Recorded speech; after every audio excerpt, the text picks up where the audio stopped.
Shizuka! Ada apa? Nanti sore aku main ke rumah kamu boleh tidak?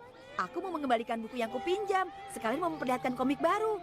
Iya, aku tunggu. Asiknya, hari ini PR-ku pasti selesai.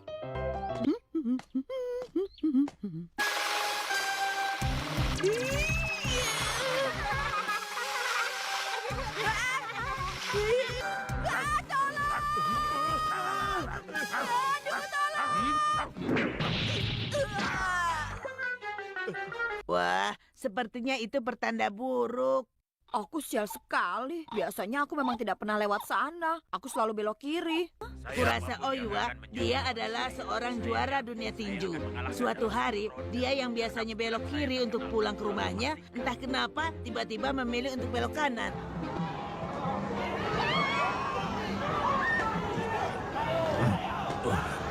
Hei, kamu sudah menginjak kakiku. Tapi kenapa tidak minta maaf apa yang kalian lakukan? Awas kau ya.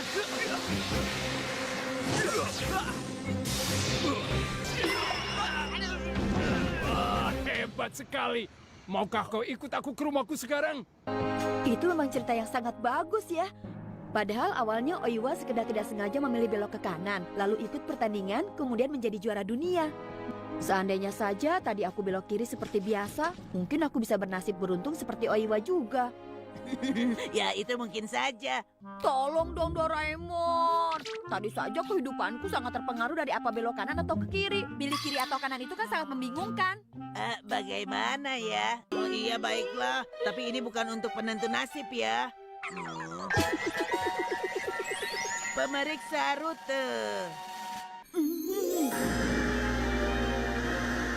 Kalau aku memilih lewat kanan, inilah yang akan terjadi. Baterainya habis. Tapi hanya bisa memperlihatkan kejadian 10 menit ke depan. Memang sedikit berbeda sih dengan yang aku mau tadi. Tapi sepertinya menyenangkan. Nah, pertama, bagaimana kalau lewat kanan? Wah, itu aku sedang berjalan. Kalau begitu, lewat sini saja. Tapi sekarang aku kan jadi tahu kalau aku mengalami kecelakaan. Aku bisa lebih hati-hati. Tuh kan, prediksi alat pemeriksa rute itu tidak mungkin salah. Pasti terjadi. Kalau begitu bilang dari awal dong. Permisi, Dek. Apa kamu tahu rumah keluarga Suzuki di mana? Ya, itu... Maaf, boleh kamu antarkan paman ke sana? Merepotkan lewat sini saja. Tunggu Nobita. Kalau tidak buru-buru... Pak Guru? Ternyata kamu, Nobita. Nobita, jam segini kamu sudah pergi main ya? Ini PR-ku ada di sini kok. Oh, mana. Coba Bapak lihat. Belum dikerjakan, Pak. Nobita, apa begini kelakuanmu setiap hari? Apa hukuman yang Bapak berikan tidak pernah kamu pikirkan? Jadi nasihat Bapak selama ini kamu anggap apa? Coba kalau tadi kamu lewat sana. Apanya? Lewat sana juga sama kok. Mungkin. Nah, kalau begitu, ayo kita lihat kejadian yang tadi. Wah, Nobita, kamu membantu menunjukkan jalan ke paman ini. Aku... Wah, hebat. Sebenarnya kamu ini anak yang sangat baik. Baiklah. Mau kemana Nobita? Mungkin masih sempat.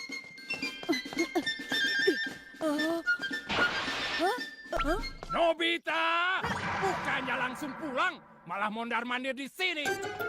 Sekarang cepat pulang dan kerjakan PR-mu.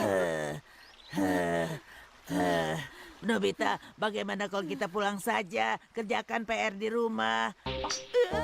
Yang benar saja. Selanjutnya kalau ke sini.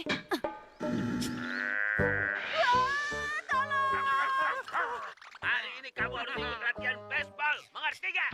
Benar itu. Jangan kabur ya. Nasibku buruk terus. Tidak ada orang yang sesial aku. Aku hanya ingin pergi ke rumah Shizuka. Kenapa lewat manapun sekarang tidak bisa? Sekarang harus bagaimana? Tapi kamu lihat sendiri kan? Sekarang mau lewat manapun aku selalu sial. Kamu jangan cengeng hanya karena masalah kecil. Contohnya Kurasa Oiwa. Bukan hanya karena jalan, tapi karena berani. Makanya dia bisa jadi juara dunia. 5, 6,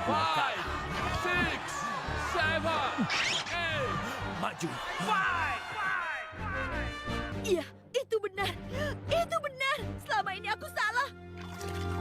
Baiklah, aku akan pergi. Semangatlah Nobita. Aku pergi, walau ada angin topan sekalipun. Benar, terus seperti itu. Aku pasti bisa. Nobita! Aku tidak akan kalah. Hebat Nobita. Aku akan tetap pergi ke rumah Shizuka dan mencontek PR-nya.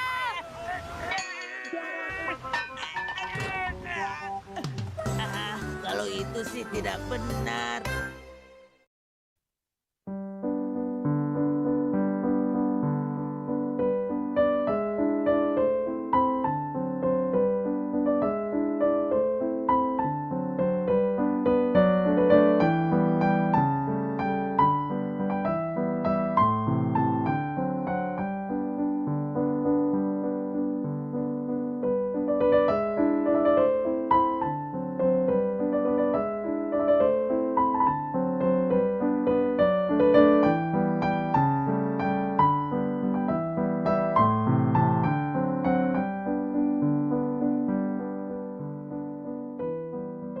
Selamat datang di bab 12, lanjutan bab yang kemarin ya lur. Segera, energi spiritual yang ada di puncak gunung memasuki tubuh Dev bersamaan dengan nafasnya. Energi spiritual ini membentuk pusaran kecil di sekitar tubuh Dev dan kemudian dihirup oleh Dev. Sekarang Dev hanya melatih kekuatan periode energi Ki. Oleh karena itu, energi yang dia serap relatif kecil.